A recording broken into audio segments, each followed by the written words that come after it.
Today, we're talking to Martin Cabrera. He is going to tell us all about authenticity. How many times have you gotten trying to make me look fat in the video?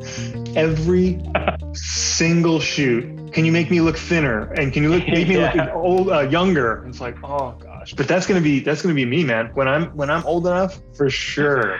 Yeah. You made this post with a client of yours, and it's a little bit off because he was a real estate agent, but he's on a skateboard and a t-shirt. And I want to know, in your caption, you said authenticity is key. And then later it says it's the deal breaker.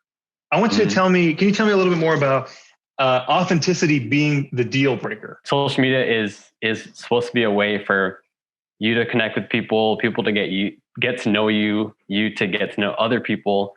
And people totally forget that because so much of marketing is done before the sales part. You know what I mean? And I just think that to disregard that and to pretend that you're someone that you're not is going to kill you. People want to really know who you are, and that's why I call it a deal breaker. Because if you're going to pretend like you're someone online, and then they meet you in person, you're totally different. You're not a cool person like they thought you were, or whatever they thought of you from your post or whatever. It's kind of like the business card thing, because I've heard a lot of horror stories where realtors pass out their business card. It's like a 10-year-old picture. They look a lot younger. They look skinnier or whatever. And the person meets them and they're like, wow, you look better in your business card. Like the deal's done. Like, they're not going to work with you. It's the same exact thing. But even more magnified, I believe, because it's a more vulnerable thing, right? Social media, video, photo, everything. It's more vulnerable than just old school marketing. Like, just take Instagram, for example. It's very, it's like short form, like very, very short form content. It's hard to really, like, how can you pair the two, right? Like a short promo that gets people's attention while still being authentic. Like, it's such a short amount of time, enough to get them to, follow you and become one of like your true fans, so to say, and learn more about you that way. So I'm still, it's still learning for sure. Well, I'm interested in that though, because I like what you're saying. Like, you have X amount of time and you have to connect with your audience in, the first 3 seconds at least, but then ongoing, like 15 seconds, 30 seconds, a minute at the most, right? At least at first. Yeah. What are some things, exactly. What are some things that you've realized that really work for doing that?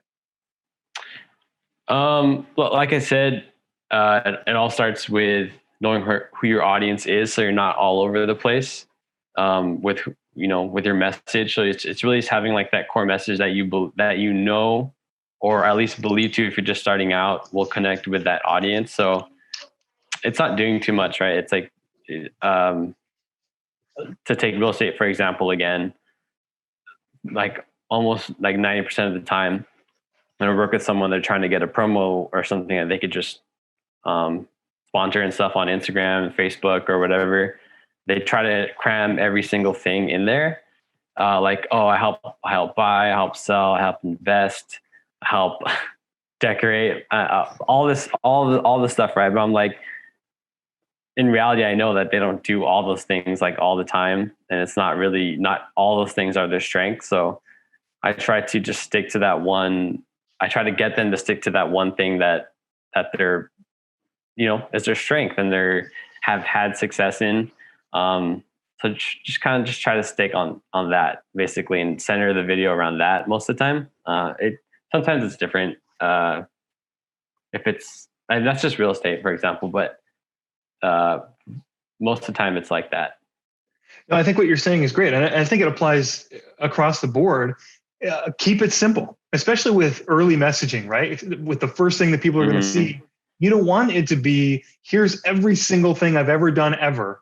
If you keep it simple, people will identify with that, or they won't, and then they'll move on. But the people that do resonate with, it does resonate with, they're more likely to stick around because it was really simply, I like that. That's a great. Exactly. Okay. So we are going to wrap up with Martin right here. But before we go, I wanted to do just a little bit of time traveling back to one of his early videos. Jeez. Okay. And so Martin, I want you to take a look at this and tell us, your thoughts. And I want to know kind of what you learned from this point. So I've never seen this video, so give me a second to kind of watch through it. This is a picture of me in the Army when I was stationed in South Korea. I served 4 years straight out of high school. And back then, I was just finding my way in the world. Since then, I've settled down and I've gained even more to live and fight for. Okay, so I watched the first minute. What are your thoughts so far? I think there was too much going on. Like I've been talking about, try to stick to a main message and try not to just like give out, I do this kind of services. And I think that I did that a lot with it. It was too drawn out for sure. It's with social media, it's so weird. There's like everything under 60 seconds is good. And then there's like 1 to 3 minutes or like 1 to 4 or 5 minutes. That's like, you should never have that. I feel like, you know what I mean? And then right, everything no man's land. No man's land. And then everything past 5 minutes is like, I know I'm going to get some good educational content. You know what I mean? So there's like 60 and then everything after 5. And that video was like at least 2 minutes. So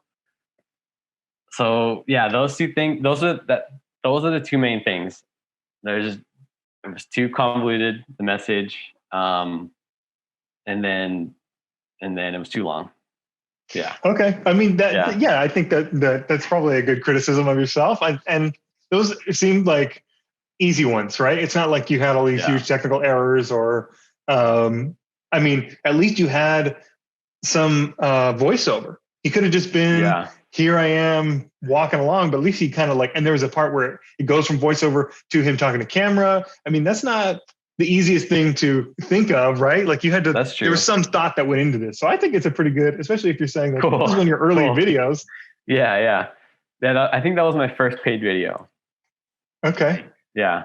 So not too bad. Not too bad, but yeah, looking back on it, I'm like, I know for sure I could redo that video and do it a lot better. So cool, man. Well, I appreciate it. I don't know if there's anything else you want to say. Again, like this, I want this to be like, hey, look at these cool people having this conversation, all about you, like how great you are. So I'll trim the fat and I'll get it down to probably over 5 minutes, and it'll probably go on LinkedIn, and then I'll cut it up again for Instagram and